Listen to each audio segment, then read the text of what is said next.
Mumbai पुण्यामधल्या top 9 बातम्या पाहूयात।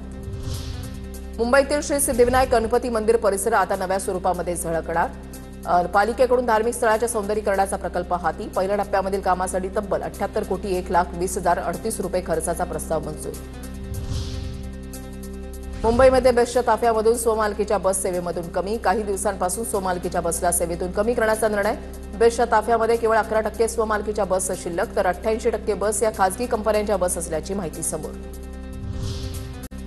बीडी चाळ पुनर्विकासाअंतर्गत आणखी 1,419 रहिवाशांना पुनर्विकसित इमारतीमध्ये हक्काचं घर दिलं जाणार। म्हाडाकडून 6 विंगमधील घरांची अंतर्गत कामं आणि फिनिशिंग युद्धपातळीवर पूर्ण करण्याचं काम। डिसेंबर अखेर घरांचा ताबा देण्याचे म्हाडाकडून प्रयत्न। मुंबईतील महापालिका रुग्णालयामध्ये 45% जागा रिक्त। पालिका रुग्णालयांमध्ये पदभरती होत नसल्यानं विद्यमान कर्मचाऱ्यांवर ताण। कर्मचाऱ्यांची संख्या कमी असल्यानं रुग्णसेवेवर सुद्धा परिणाम। महापालिका प्रशासनानं लक्ष देण्याची गरज। केईएम रुग्णालयामधील प्रसूतीगृह विभागालगत लवकरच 25 खाटांचा नवजात अतिदक्षता विभाग उभारण्यात येणार। महापालिका आयुक्त भूषण गगराणी यांचं आश्वासन। प्रसूतीनंतर माता आणि नवजात बालकाच्या उपचारासाठीच्या अडचणी थांबणार।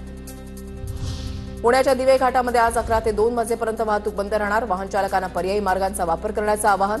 रस्त्याच्या कामासाठी ब्लास्टिंग करण्यात येणार असल्यानं वाहतूक बंद करण्याचा निर्णय। मुंबई पोलिसांनी मीरा भाईंदरमध्ये ड्रग्सवर केलेल्या कारवाईनंतर पेल्हारचे वरिष्ठ पोलीस निरीक्षक जितेंद्र वनकोटींचं निलंबन। मुंबई पोलिसांच्या कारवाईनंतर मीरा भाईंदर पोलीस आयुक्तांची कारवाई। पोलीस ठाण्यापासून 200 मीटर अंतरावर सुरू होती ड्रग्स फॅक्टरी।